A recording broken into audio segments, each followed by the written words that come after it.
Good evening, everybody. A warm welcome to all of you. Thank you so much for joining us today. I'm just going to wait for more people to come in as we have everybody trooping in.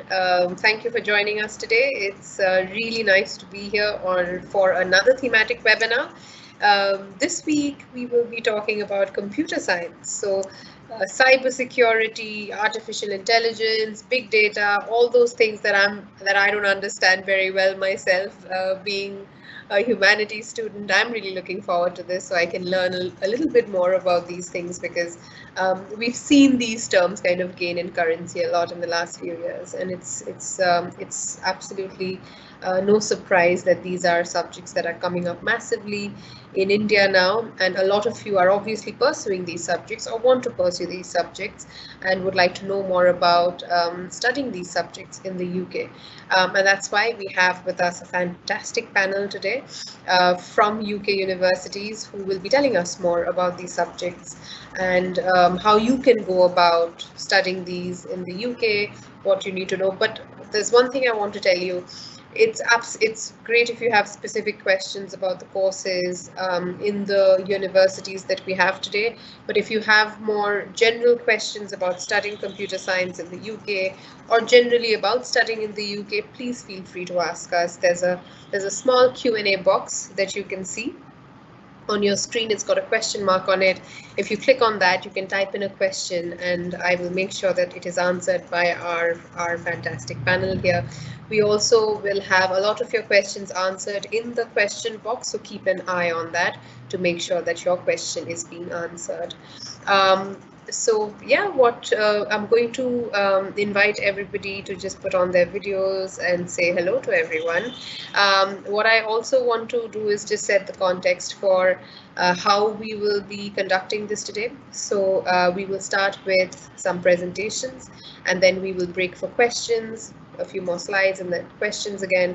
So we'll make sure that throughout the program, we are answering your questions and we're talking to you basically through all your doubts and queries.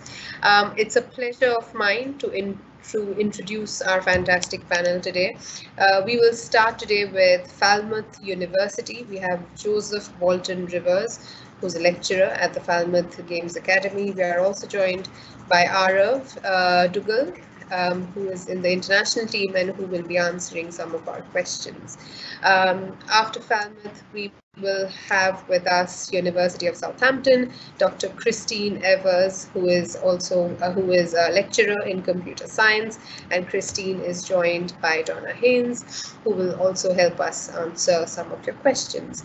And finally, we will have University of Bradford. We have Dr. Daniel Scrimieri, Assistant Professor, Department of Computer Science, and we have Jayashree Chaturvedi, who's the Regional Manager, South Asia and Indonesia. Thank you both for joining us. Thank you all of you for joining us.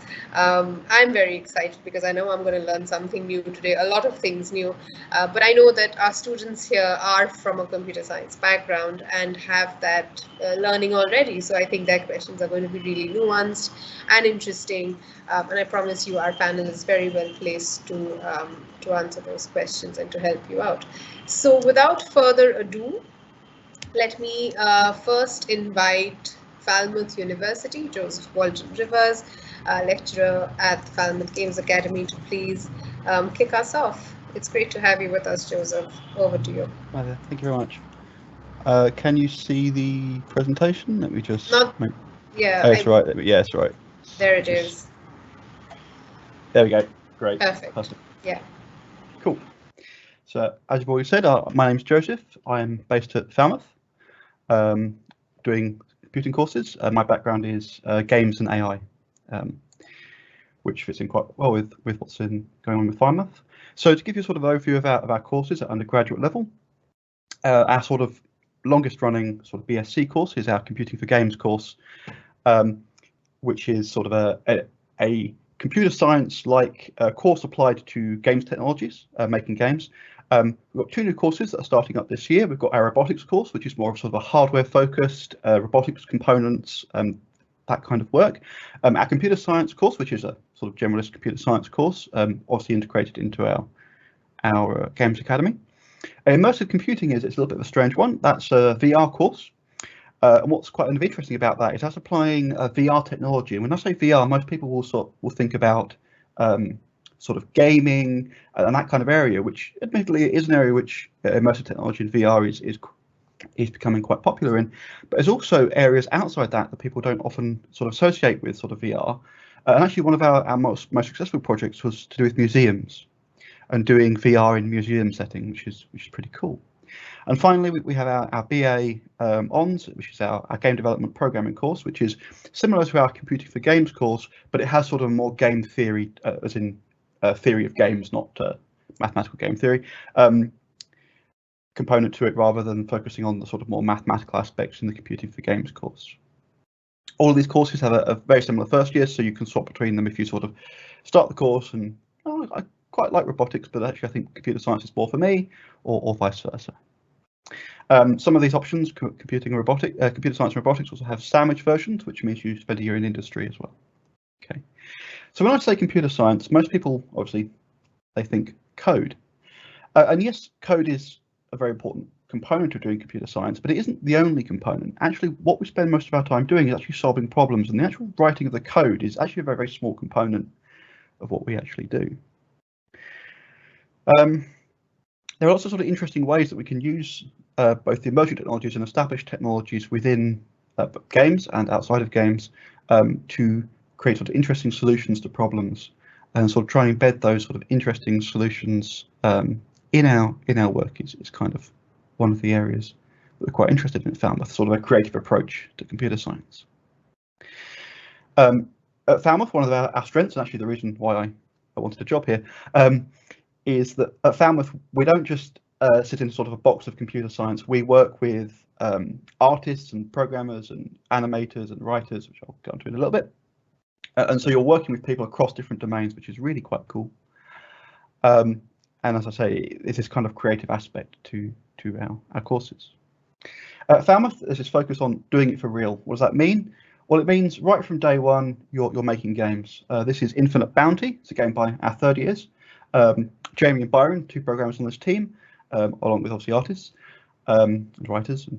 So Jamie, third year project, did some really interesting stuff with inverse kinematics, which was integrated into this game, and Byron did some work on procedural weapon systems. So the levels, the weapons, all procedurally generated, and there's different abilities and things that go into this game as well. It's quite fun to play. I really enjoyed playing this when I demoed it. That game and all of these games were part of our Falmouth Expo, which is where we sort of put our students forward. We kind of advertise student games to industry and the wider community. Some of these games are third year, like Infinite Bounty, but Overslept, that's a VR game by a first year team. Another Day, so when you think of games, often think of sort of entertainment, but there are also other aspects to game development. So Another Day is a game that focuses on trying to express depression as a sort of through the lens of a game. And it's quite interesting to play this. And actually, all these games you can download and play at expo.falmouth.games. And I thoroughly encourage you to do that, because these are all really fun games to play. So speaking of our expo, where we sort of were putting these games forward, this year we had a Twitch stream. We did it remotely, obviously, with COVID. At the bottom there, in the left, two of our lecturers, Andy, who's also the head of our facilities team, who looks after all of our lovely facilities, and Rich, who's one of our art/design lecturers. The other two people on that screen there, they're both students. So students came on, they demoed their game, they played the games. This game is Bosch Battles. It's a 4-player co-op game, or not a 4-player couch brawler game, sorry. It's great fun to play with. I'm really looking forward to when back in person, so I can play this in person with this team. We played it remotely using controllers, but this is the kind of game where being sort of in person kind of really adds to the experience.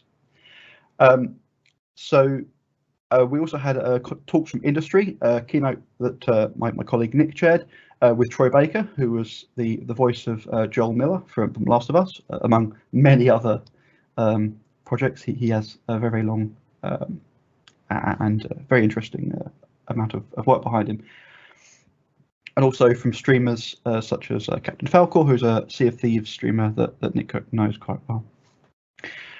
As I say, it's a celebration of student work, so students put their games forward, we put them in front of people, and people got to download and play them, which was really cool, and you can still go and download them.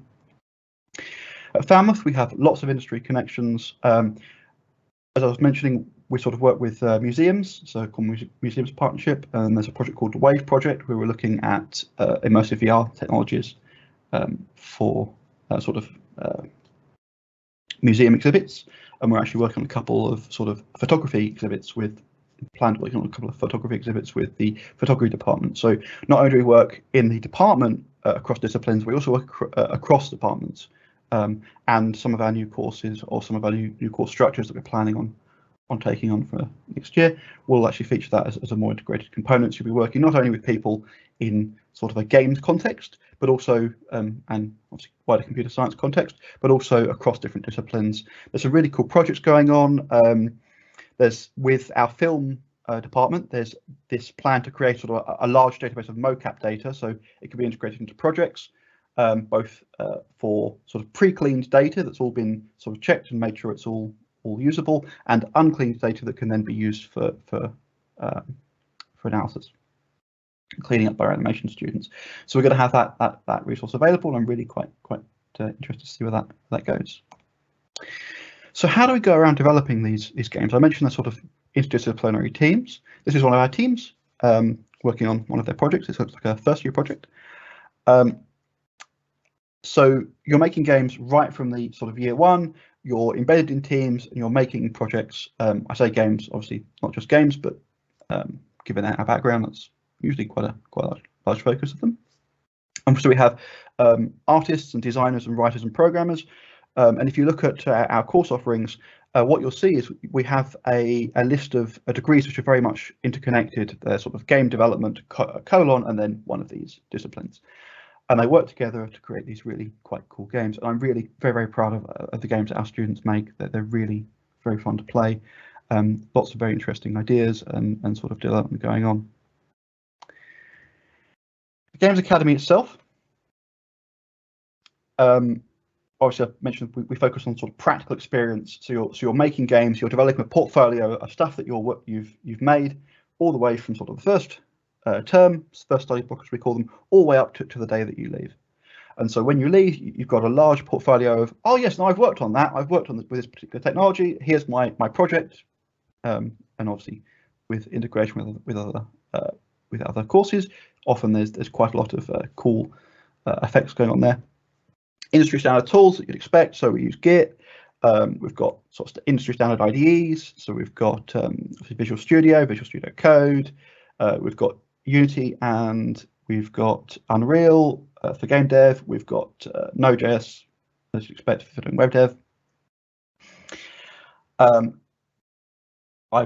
mentioned our teams quite a lot already. So our equipment-wise, we've got tons of equipment. So we've got 3D printers, we've got VR headsets, we've got a very large studio space, which I'll show in a second, which is really quite nice.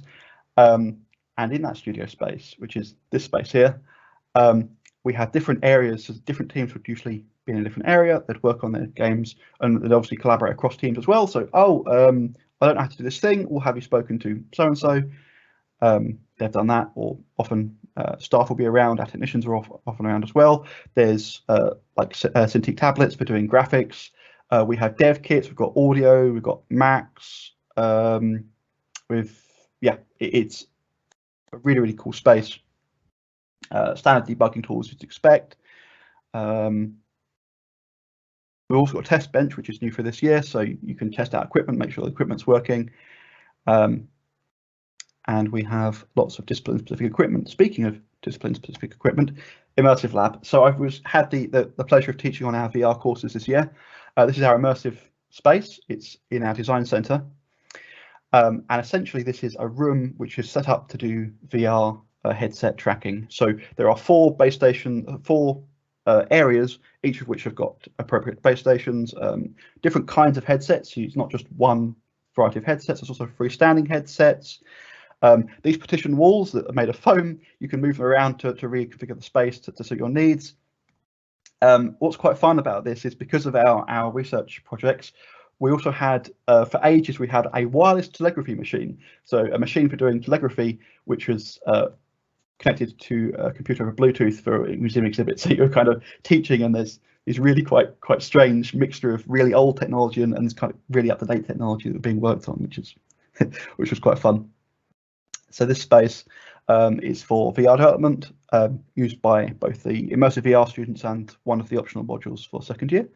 It's really quite a nice space to work in, and it's got kind of controllable lights. Really quite nice. On the sort of more hardware side, we've got our new Robotic Suite.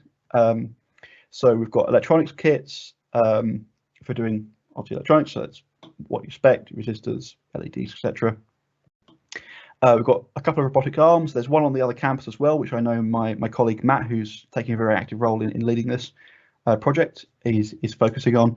There's embedded boards, there's Arduinos, Raspberry Pis, microbits. We've also got this little Now robot, which is about this tall, and it's a little robot that you can program and interact with, and there's some really quite interesting applications outside of games for robotics which are being explored, both in Cornwall, so for things like film, and also in the wider context for things like healthcare, which is really quite cool. So in terms of the GA, as I've said, we're very much focused on working across different disciplines. When you go into industry, you aren't just in a small bubble. We're all computer scientists. We don't talk to anyone else, and we just all do computer science. You have to be able to work with people from other disciplines, and having that experience of being able to work with people with different backgrounds and different abilities is really quite an important thing to be able to do. You can also act as consultants for other teams in other specialist areas. So you could be embedded into a team that's working on a particular project and sort of give them your expertise in your field. And one of the things we're quite keen on is if we just teach you how to use a tool. So this is how you do animations in Unity. This is how you do whatever in Unity. That goes out of date fairly quickly. But if you're focusing on making tools and how to extend the tools and building components and your own sort of practice around doing this development, that's going to give you much better grounding in sort of going forward. And so it's not only just how you use the tools, but also making and extending new abilities into them.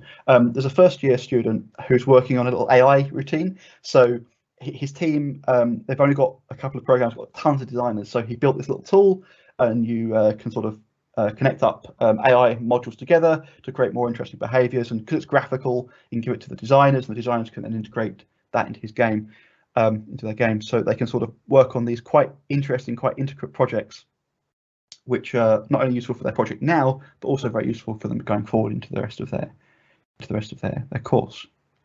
In terms of languages, because of the engines we're using, so C# and C++, we also do C++ out of engine in second year, namely doing things like SDL and CMake projects, which is part of that maths module that's part of BSc, and I quite like that because I'm really big fan of doing low-level programming. So we also do some Python, and there's a lot of freedom in terms of what you do for your projects. So we've had a whole bunch of different students use a whole bunch of different stuff, including a student who did something in a language called Beef, which is the first time I've ever heard of it, which is, anyway.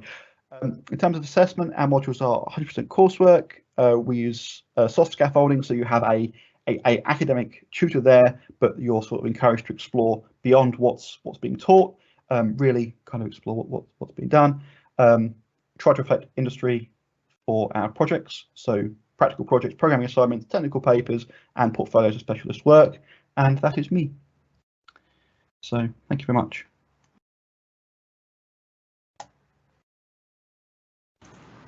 Thank you so much, Joseph. That was so interesting. It was so exciting. I mean, I saw the PS stuff, and that's pretty much all that happens in our house as well. And I was like, that I know.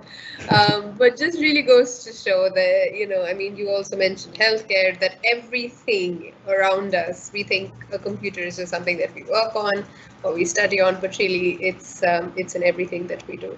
And that was really interesting. I'm sure the students love that. There are a few questions that have come in. Let me quickly ask you those. Sure. And then we'll move on to Southampton. Okay, which part? Okay, so this is a question around employability around AI. So the question is which part of UK have employers around medtech and AI, but in general, can you advise around employability in this field, and how the UK kind of how the UK is placed to kind of support that? Sure. So in terms of employability for the computing courses, it tends to be fairly high. Some of our students will go on to do things outside of sort of their specialist area, but the thing about computing is it's such a wide field that actually that often is not necessarily a bad thing, and lots of that background they can sort of bring to those roles. So there's obviously things like AI, there's server side roles, DevOps kind of stuff.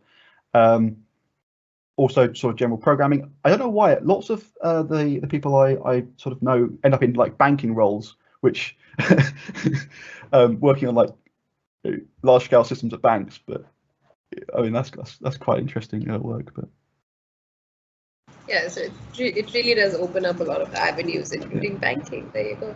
I think, yeah, I was expecting a few questions around career advice here. For someone pursuing integrated MSc Computer Science, what do you think are good options for them after this, after their MSc in Computer Science? Cool. So it's similar kind of roles, but often a little bit higher up. I know one of my colleagues, one of my students at my previous institution went moved to Scotland and was working for a large games company in Scotland after his MSc. Having sort of a portfolio of work is kind of the thing that really is going to set you apart. Well, often people should obviously have that, but having a really large sort of breadth of, yes, I've worked on all these different things, that's really going to help you, I think, with that. Yeah, absolutely. And I think, research is also always an option, and the UK is obviously very good with that. For someone pursuing their BSc honors, so their bachelor's honors in computer science, what are their options after that in terms of studying in the UK for a master's in computer science? I know you've gone through it a little bit, but if you just want to maybe repeat that. Sure. So as in they're currently doing a BSc and want to do a master's, or? Yeah. So lots of courses, lots of universities, including Falmouth, have a master's program that you can apply for. There's usually an application process that's involved with those, but yeah, there's lots of routes into those, and often so lots of our master's students on our current course that they're going to be doing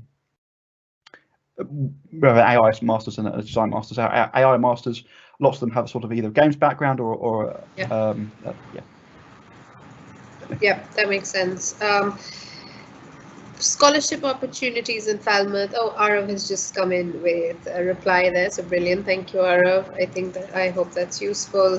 Prerna has a question around, she's doing a triple major BSc in computer maths and statistics. Wow. What do you think her career options look like in this field going forward? Computing, maths, and statistics. Okay, so that sounds very much like a sort of data science route. She said computer, not computing, though. Oh yeah.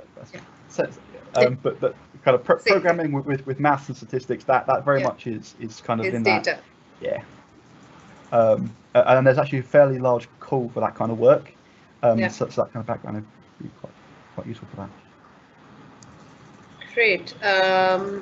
Okay, thank you for that, Joseph. I'm going to move on. I know there are more questions coming in around MSc cybersecurity and everything, but we'll come to those in a little bit.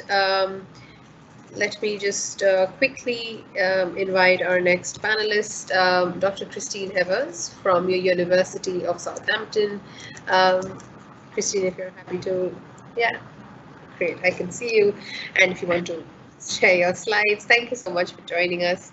And over to you. Perfect. Thank you very much for having me. It's really fantastic to speak to all of you. I'm delighted that so many of you are here and to have the chance to talk to you about what we do at Southampton in computer science.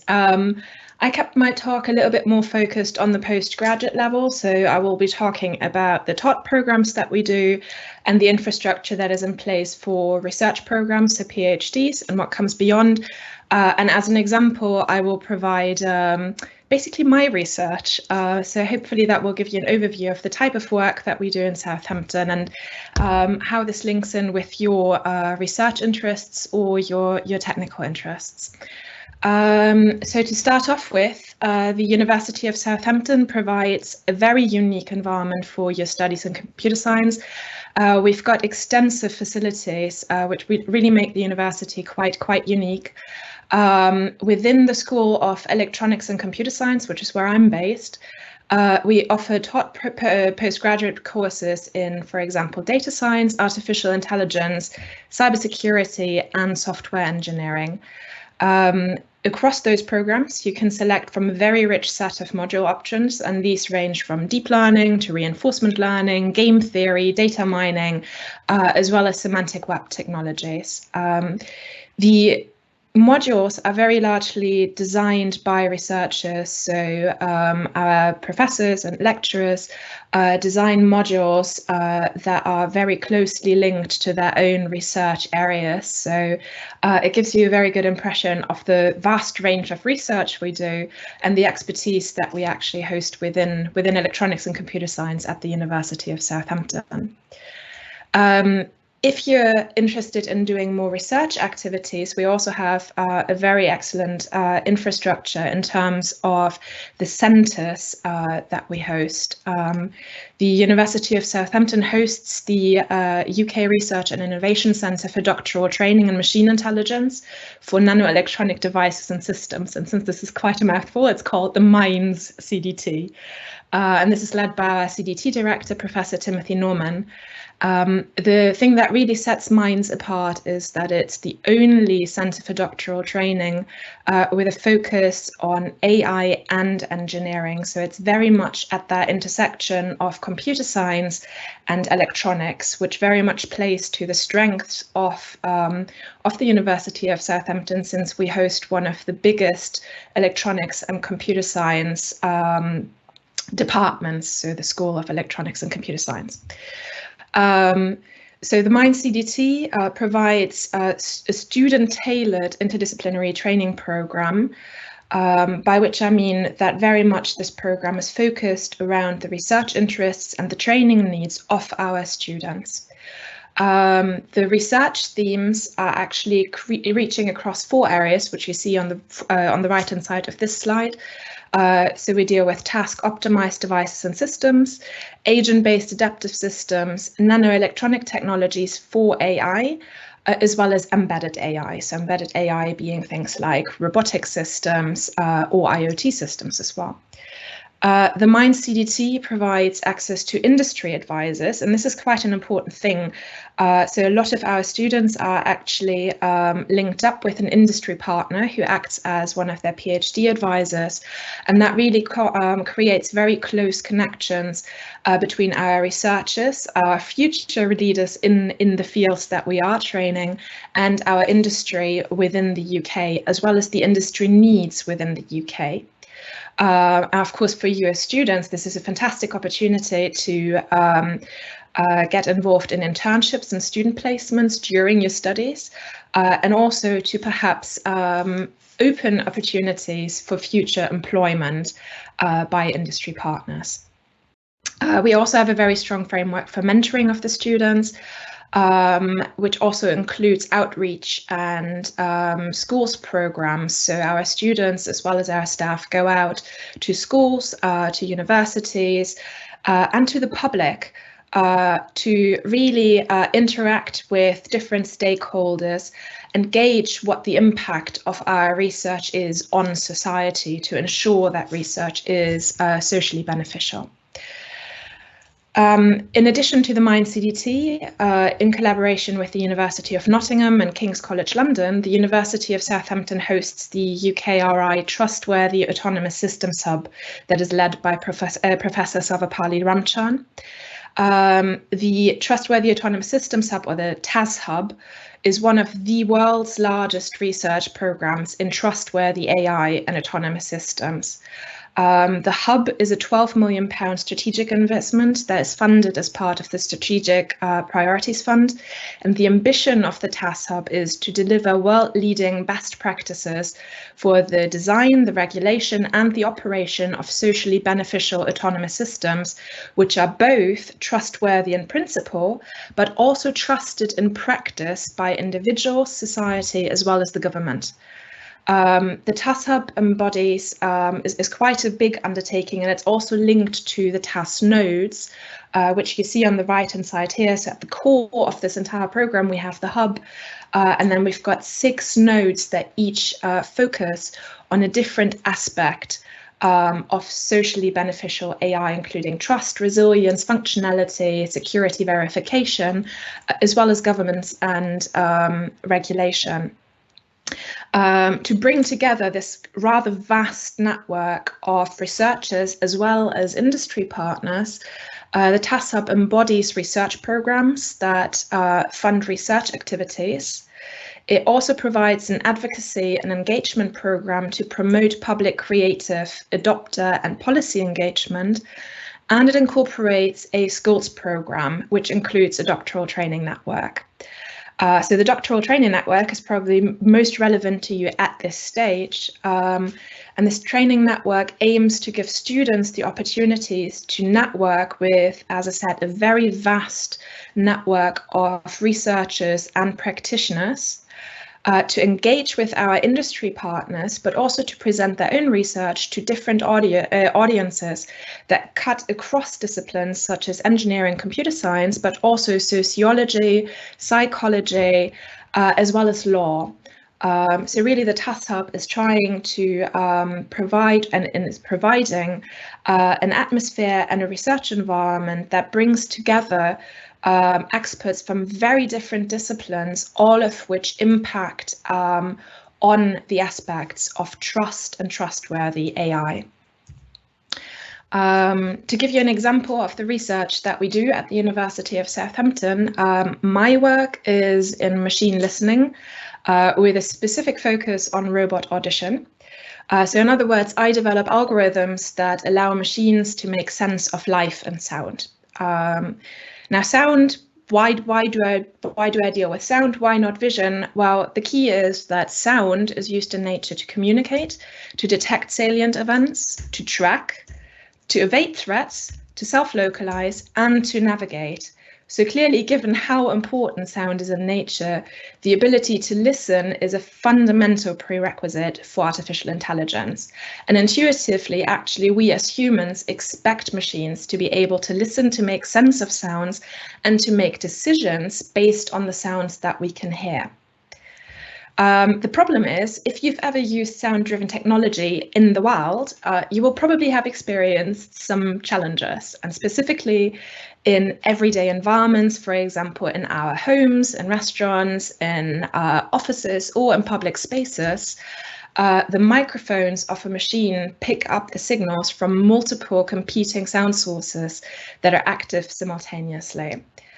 Now, this interference from competing speakers or sound events, like, for example, a boiling kettle or background music, make it extremely difficult for machines to make sense of life and sound. In contrast to audio signals, cameras provide us with very rich representations of visual scenes, and we can segment these scenes into different layers, subjects, and objects within the image. However, the sounds of each acoustic source within this scene are actually compressed into a single waveform at each microphone that is installed on board a robotic system. And as a consequence, what the robot or the machine actually perceives is a very complicated and entangled mixture of sound events. So the robot now requires algorithms that actually enable it to make sense of this rich mixture of cues and information that are compressed into the single waveform. So how can we do that? Well, the good news is that each sound source effectively has its own acoustic fingerprint, if you want to call it. In other words, the characteristic features of different sound sources vary quite substantially across time, but also across frequency. For example, my voice is quite different from the voice of, for example, a male speaker or a child. So the fundamental frequency or the pitch of my voice sounds different. The rhythm of my language is different. The intonation and features that make my speech are very different from other speakers. And you can see an example of that on the right hand side here, where I've basically provided what is called a spectrogram, so a plot of the sound energy across time as well as frequency. And as you can see, this spectrogram of human speech is actually quite substantially different from the spectrogram you see on this slide, which is actually the fingerprint, if you want to call it, of an ambulance. Since each sound source therefore has effectively its own acoustic fingerprint, we can design algorithms that exploit these characteristics in order to make sense of sound. The work of my research team exploits these fingerprints in order to develop mathematical models that actually mimic and translate the human hearing process, so the way in which we as humans listen. And specifically, we develop machine learning algorithms that infer and exploit patterns that are actually exhibited in audio data. Now, our algorithms allow machines such as robots to separate salient sources of interest from noise, such as a boiling kettle, in order to focus and then acoustically zoom into sound sources of interest, just like we as humans would do. Now, naturally, in order to actually create an artificial general intelligence, the ultimate goal is to fuse this information with vision or with haptics and other information cues that we get from the sensors of a machine. That said, the ability to make sense of life and sound has significant advantages in its own right, and particularly sound excels in scenarios where we require perception that reaches beyond the direct line of sight of other sensors, or in scenarios where human end users actually feel that, for example, cameras infringe on our privacy. So as such, our research has potential to disrupt and transform a whole host of industries. For example, we could use sound to detect faults in smart prosthetics. Machine listening also has the potential to benefit autonomous vehicles. The ability to make sense of sound impacts on ecology, where microphones can be used for environmental monitoring. We could use sound for search and rescue in hazardous environments where robots need to localize and recover people covered in, for example, building rubble. And sound directly impacts on technologies for virtual and augmented reality, where acoustic scene understanding could enable us to process and also render immersive environments that really enable us as humans to feel like we're embodied and immersed in a virtual scene. So thank you very much for your attention, and I would be delighted to answer any of your questions. Rasheen, that was excellent and really interesting. I mean, fingerprints was, I mean, that's absolutely, I know I'm not meant to know these, but I was still surprised at how brilliant that was. And I'm sure our students have particularly enjoyed it because I'm sure they know a lot more about what you're talking about. Let's take some questions before we move on to Bradford. Some questions are being answered though in the chat, so that's great. Okay, let's go from the bottom. Let's go from the most recent ones. Hi Donna, good to see you. Okay, so sorry, that was a question around IELTS, and then do my masters. Okay, if somebody is doing their third year BTech, can they then go on to do their masters in the UK after they graduate in 2023? Yes, I can very easily answer that. And yes, you may have to take your IELTS. Okay, anything on scholarships? We do have some students who are a little bit younger who want to maybe pursue bachelors in computer science in the UK. Anything around scholarships that you could maybe mention at Southampton? Yeah, I'll answer this one, Christine, because I always tend to know more about scholarships. For undergraduates, if you're coming after your 12th, then this year we have like international merit scholarships. For postgraduates, we tend to have a few scholarships. for the ECS, the computer science AI type programs, but they are quite limited, and each year they change. So I would say that every year of 2022 they haven't been confirmed. So at the moment it's each year you should take it from each year. That's useful, thank you. What subjects can I study with computer science? I think what they mean is, what are my various options with computer science? It's obviously a very large field, but what can one get into, Christine? Wow, I assume by studying you mean either moving on to a master's or then afterwards actually working in industry. Yeah. So as I said, that I mean, computer science is such a versatile field. You can study, for example, robotics, AI, data science, web science. There's quite a vast amount of specialization areas there. Equally, you could go into biomedical engineering, for example, where a lot of expertise from computer science is required. To be honest, our graduates go into quite a broad range of different fields. So we've got people who work directly in AI companies. There are people who will venture out into, for example, defense, into biomedical engineering. That it's finance is one of them as well, of course. It really depends on what you want to do. I think the key is that computer science provides you with a very versatile skill set, and that is very desirable by employers to have you in their companies, especially nowadays that machine learning and AI technologies become quite prevalent across different industries. Yeah, I think you've answered my next question, which was around industrial placement post studying AI. So enough options there. I think that answer will help the student. Thank you. I have 10 years experience in IT, mostly in analytics. Is it possible to get into a master's program in the UK? Yes, absolutely. So I think we very much value and appreciate that students may come from different backgrounds. They may have either come directly from the undergraduate and go into a top master's, but it's a highly valuable experience to actually have industry experience. And as a university, we value and appreciate that gives you a very unique skill set and experience that you already come with. So we do have a number of students who have had several years of industry experience, and it's definitely possible to join a master's with that.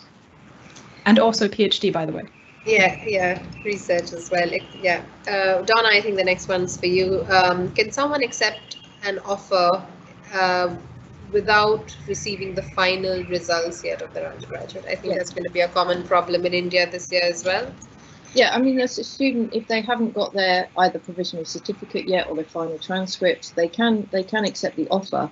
And if we're talking about 2022, then they're probably more likely to have time. I recognise that this year in India there's been some real delays, but students, you know, we are holding places still for students, and we recognise that they're going to come. It might be that they're going to be a little bit late, but so we're really trying to be as flexible as possible, which for University of Southampton is, you know, is a challenge sometimes. But we have really, COVID has really made us become more flexible in the way, especially, you know, with different English language, and with also with the fact of we now, you know, provisional certificates, and trying to understand that students aren't going to get their final degree certificates until later after they've got to the UK. Yeah, exactly. We've seen that flexibility, and I think that's really worked very well in India, where students have, you know, still had the opportunity to go ahead and apply. I'm going to make this the last question before I move on. Danielle, thank you for answering that in the chat box. What are the prospects for cybersecurity? Amazing, but I'll let you answer that one. Oh, wow, that's a really broad question. I mean, security at the moment has become one of the core issues, I think, that we need to address, both from a hardware perspective as well as a software perspective. There's a lot of work going on at the University of Southampton, actually at that intersection. So we've got a very strong department on cybersecurity who focus on both the software as well as the hardware aspect. And there's a lot of cross-fertilization, if you want to call it, between the electronics and computer science sides, where researchers really put their expertise together to investigate how can we bring on board a machine, not only the algorithms, but also the physical hardware in terms of the chips that we require to ensure that the technology and the systems that we develop are safe for end users to use. That's really useful. Thank you, Christine. There are more questions around AI and machine learning, but we'll come back to those. So thank you so much, Christine and Donna. I'm going to move on to University of Bradford now.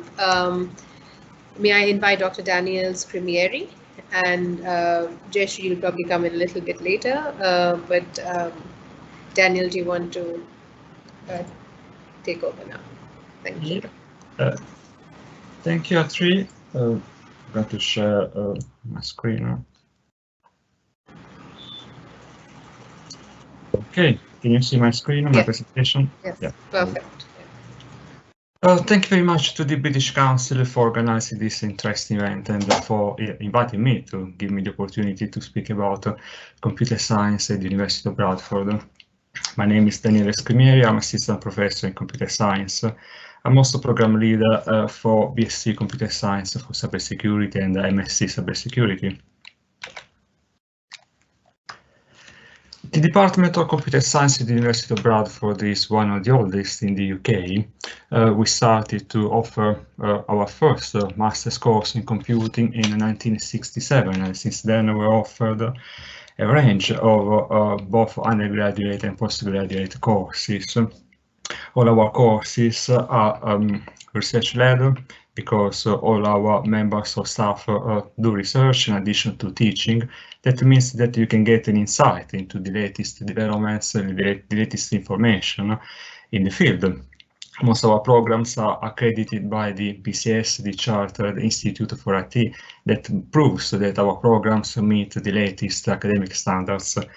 And also we collaborate, we have many collaborations in place with industry that also demonstrates the fact that our teaching is informed by industrial needs. In the last few years, we won a few awards that proves that we demonstrates the positive impact that we had on the society and on our students in particular.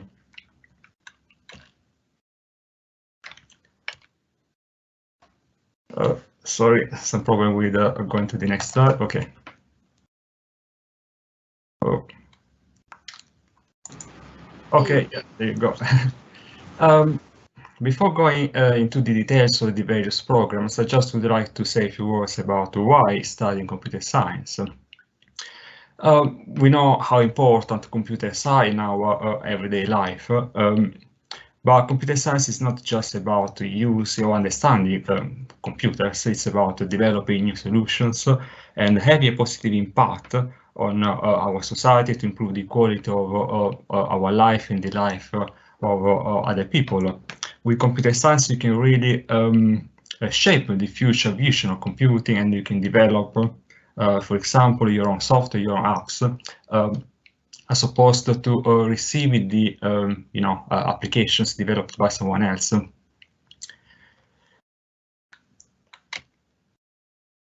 Computer science is also growing. That means that there are more and more job opportunities, more opportunities in the future. For example, if you look at the number of connected devices that we have, at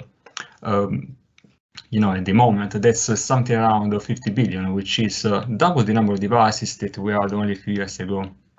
And in addition to this increased number of devices, we generate more and more data. And in the past, we do not have enough storage to store all our data. But nowadays that we go to the storage, we need to find the most appropriate techniques to process and to analyze all this data. In terms of job opportunities, our graduates do many different jobs. Many of them are become software developers or software architects. You could also become a project manager, software development manager, or if you do, for example, cybersecurity, you could be a chief information security officer. If you do big data, you could become a data scientist or big data architect or analyst. Here you can also see some of the companies where our graduates now work. I'm sure that you can recognize quite a few of them. Also, it's a great time to do a degree in computer science because salaries are going up. I'm not said this because I'm not said that this is the only reason to do computer science, but clearly it is something to take into consideration. This is the trend in the UK, but I believe there is a similar trend in pretty much everywhere in the world. These are our undergraduate programs. We have computer science, which is the most general. Then there is software engineering that focuses on software development. Then computer science for cybersecurity, where you learn how to protect systems, networks, information from cyber threat. And then we have applied artificial intelligence, which is a new course that was introduced this year. There are many modules in common, in particular in the first 3 programs. So if you start with the computer science and then after 1 year, let's say you want to focus more on software development, you can change. That's very easy. And all these programs are either 3 years or 4 years if you want to do a placement. These are our postgraduate courses. We have cybersecurity, for which I'm the course leader, big data science and technology. Big data is about processing, analyzing large volumes of data. You will learn all the latest technologies to create and handle very big databases. Then we have Internet of Things. That's about networks with a large number of connected devices. As entry requirements, you need a 2 degree or equivalent, depending on the country you come from, in computer science or a related subject, in particular computer engineering, electrical or electronic engineering. Or if you don't have that, a relevant industrial experience is also very useful. All these courses can be done full-time or part-time. We have state-of-the-art facilities in our labs. We have some specialized labs for some courses like Internet of Things Innovation Lab, Penetration Testing Lab, that's for cybersecurity. In all our labs, on all our computers, we have installed Windows and Linux and numerous commercial and also open source software applications. We have a very useful, very powerful as well, a virtual learning environment that we use to share teaching and learning materials with students and assessments as well.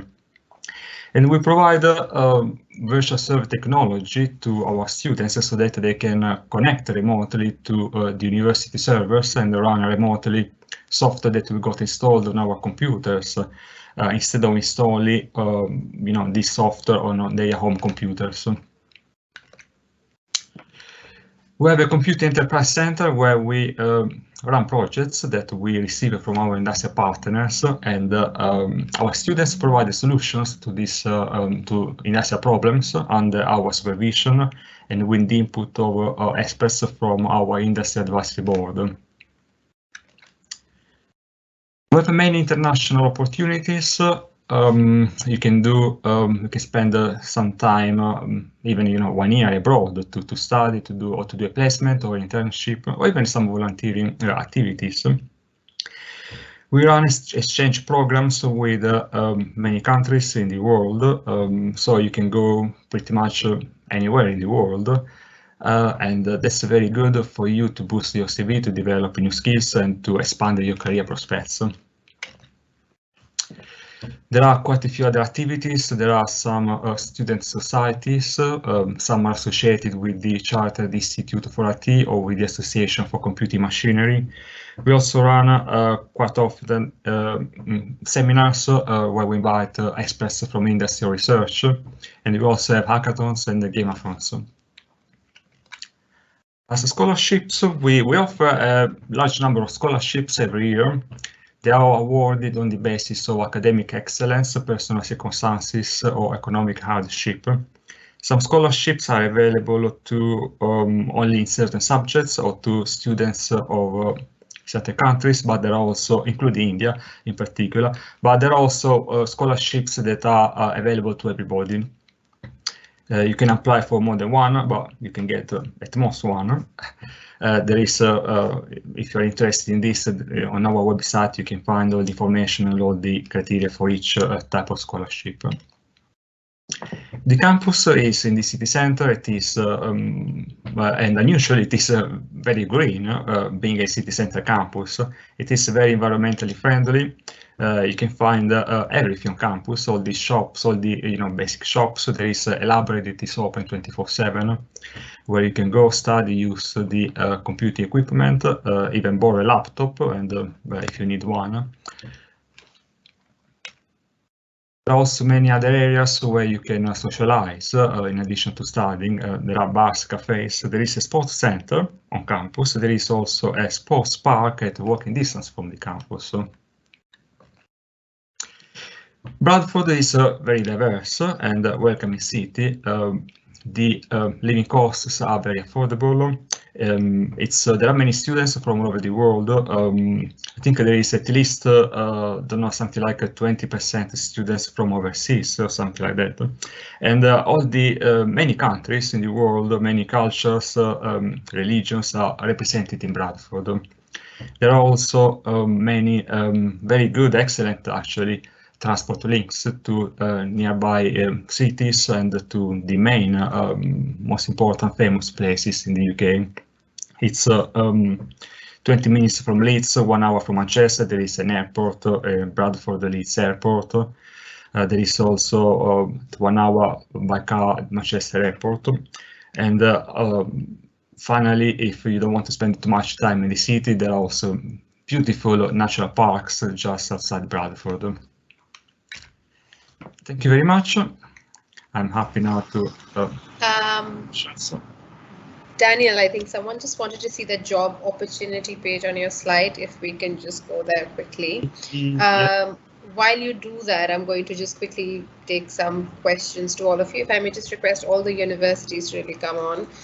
There are quite a few questions, and we'll go really quickly and just throw these at you. Some of these have been answered. Jeshri, thank you so much. That really helps. Okay, let's move on with some of the questions.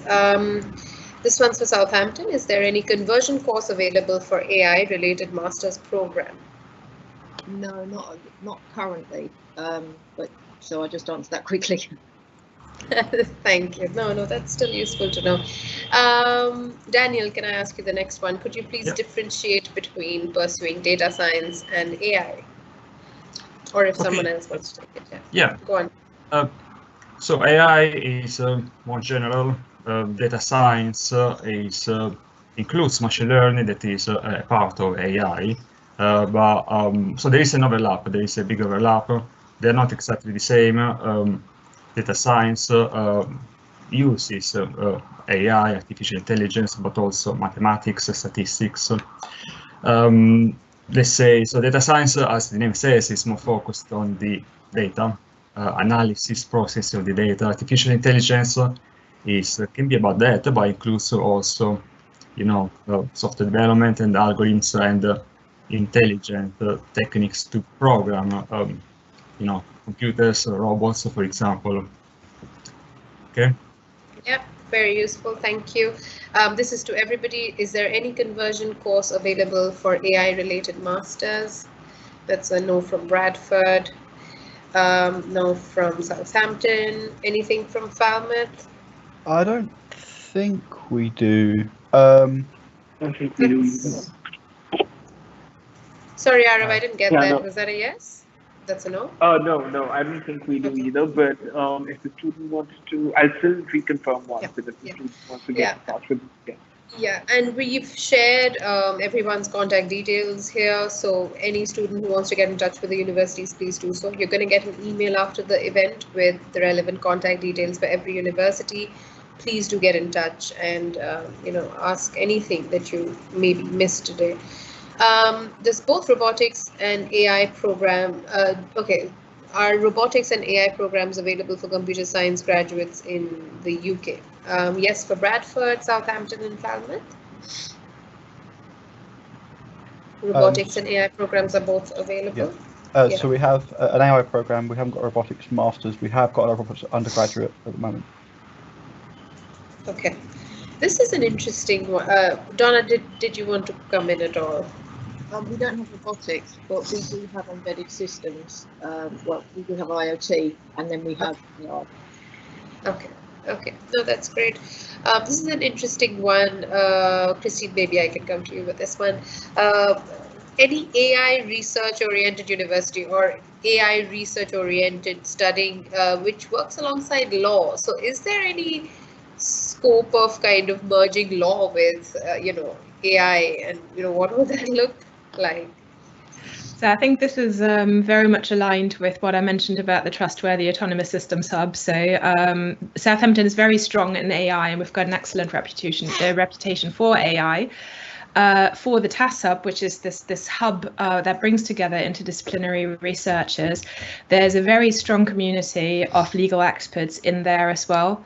So through an affiliation with the TAS Hub, you could actually draw on that interdisciplinary connection and get in touch with the network of legal experts that we have. And we do have several research programs as part of the TAS Hub and research projects that are ongoing, where actually computer scientists are working together with law as well as social scientists and medicine to develop autonomous systems that consider all the various aspects that really impact on how we as end users interact with AI. Very useful. I know we're going over time, but if we can maybe just stay on for 5 minutes, let's try and get a few more questions. Anything similar at Falmouth or Bradford around AI, law, that sort of thing? Or yeah, Jayesh, do you want to? Yes, I'll just say that at University of Bradford, we do have a management course, not offered from the computer science, but it's MSc in Applied Artificial Intelligence and Data Analytics. And that's one course where it's more about application. And then in that particular course, we are actually teaching a bit of ethics, law, and governance. So there are a couple of modules where students have opportunity to overlap the two faculties. In addition to that, even when we are doing our law courses, there's an option of doing a career booster program, which runs over 2 weeks. And that's an opportunity where students can actually do some certifications like from AWS Academy CES, which are into data analytics and artificial intelligence, to get that additional qualifications alongside the degree. So yes, we do have overlapping option of both the faculties. Thank you, Jayesh. Joseph, did you want to come in? Yeah, I was just going to say, we haven't got anything particularly law-related in our AI components. It'd be quite a cool information retrieval component to that. Would be interesting, but we haven't got that. Okay. Daniel, can I come to you with the next question? What is the job market like for data science or data engineering in the UK? There are many opportunities. There is, as I said in the presentation, we generate huge quantities, huge volumes of data that we don't know exactly how to best process or analyze. And that's really one of the main topics of some of our courses. So there are opportunities in all the sectors, to be honest, in all the industrial sectors and manufacturing, particularly this sector in which I also work with my collaborators, also in public sectors, in healthcare, and to be honest, everywhere, because we generated also data sets everywhere in our everyday lives. Exactly. Thank you, Daniel. This one's for Donna. What is the admission process for data science MSc in University of Southampton? Sorry.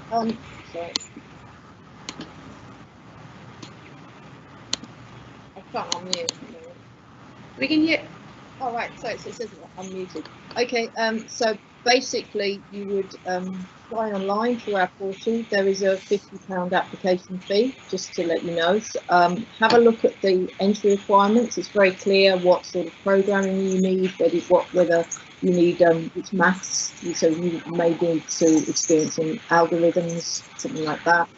And also, as long as you meet those requirements, then you upload your documents, your SOP, your LORs, and press send, submit. And we try to get back to you as quickly as possible. We will go through all your documents. Yes. Okay, that's useful. Thank you, Donna. We've answered the next. Okay, so there's a question around undergraduate GPA. Jayashree, thanks for answering that. Can I maybe bring Joseph in for that? Sorry. How important is an undergraduate GPA for post-graduation applications, and could that be compensated by a good profile, by good research, and by good work? Yeah. So at least at Falmouth, for our master's programs, there's a fairly strong focus on not only academic background, but also industry background. So we will accept people onto our master's program if they've got a fairly strong industry background, but not necessarily the right academic profile. If you've got research and things as well, that we definitely consider that. I know both me and Ed are really interested in games AI research. So. Thank you, Joseph. Christine, if someone wants to study computer science in the future, what subjects should they take up in their final years in school? Oh, wow. Subjects that provide you with the skills you need, basically. So I would say mathematics is a definite bonus. If you have courses for statistics, go for that. Some schools offer informatics and computer science directly, or programming, of course. It depends really on your school what the subject areas are that you can take. So that the technical subjects, mathematics is definitely a very strong requirement. I would recommend, if you're considering applying for computer science, that you perhaps have a look at the first year modules. So most universities will list the syllabus for their modules. If you go into the first year and check out the courses, what will be covered, and then link that back to the skills that that your school is providing you with, that should give you a really good foundation for your first year, which is an important year to actually get started. Okay, that's so useful. Thank you. And Donna, there's one question around scholarship opportunities in Southampton. Where can they find that? It's on the website for 2022. It hasn't been announced yet. What's going on, but yes, they'll be on the website under funding. Right. Okay.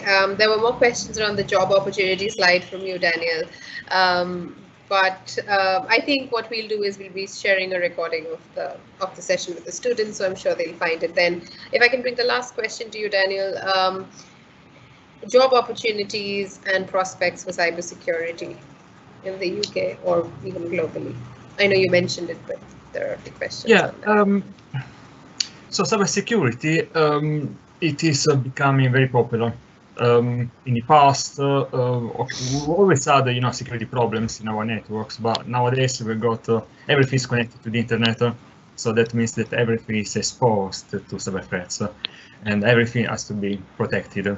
And it's not just about using passwords. For example, many of you probably now you have some two-factor authentication to read your email or to access your account.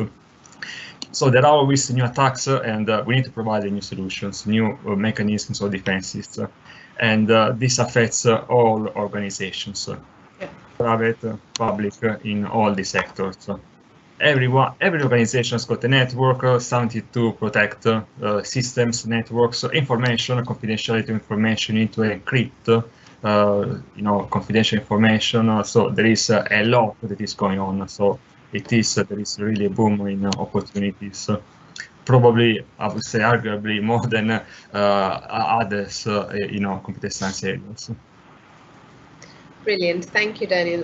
This is the last question. I promise. I know we're over time, but I'm going to take this to each of you. The kind of industrial placement support that your universities give to students studying these subjects. So, Jayashree, should I start with you? Definitely. So for all our international students, we have a dedicated career services team, and within the faculty, we also have academics who work very closely with students to find placement opportunities. And as I mentioned earlier, that it's just not only the career services and support team, we also have additional certifications options for students where they have an opportunity to get some industry relevant certifications. Plus, we are a public university, so our students are legally allowed to work part-time during the course, and many of our international students take that opportunity of working 20 hours during the course per week to get that practical exposure in the UK, to get that practical experience. And as Daniel mentioned during the course, that when it comes particularly for computer science faculties, we do run a lot of practical projects with our associated partners in the industry. We do have opportunities for students to participate in competitions, which is run UK-wide or international-wide, to get that practical exposure alongside their degree. Thank you so much, Jayashree. Donna, Christine, what either of you?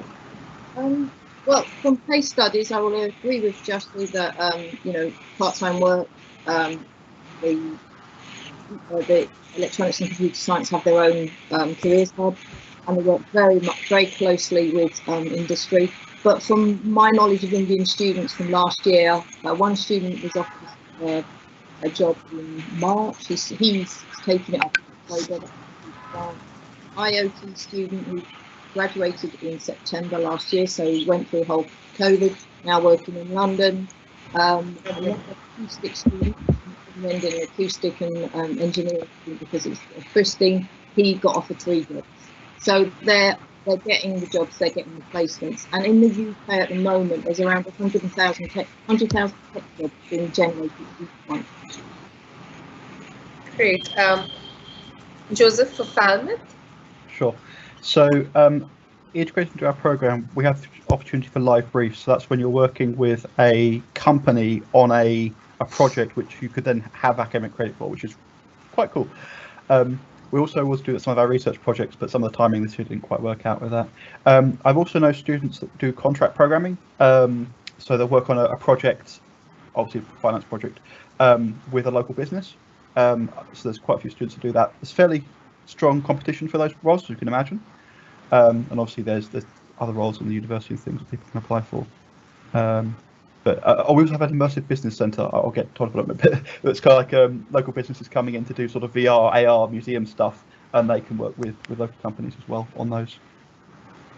That's lovely. Thank you so much. I think that was all really useful. I'm going to draw this to a close now. I just want to tell all our students a big thank you for staying with us even after the hour was up, because I know the conversation was just that interesting. We have a virtual fair coming up on the 21st of August. So that's next Saturday from 1:30 to 5:30 India time. So don't forget to register for that. You can find the registration link here in the chat as well as on our website.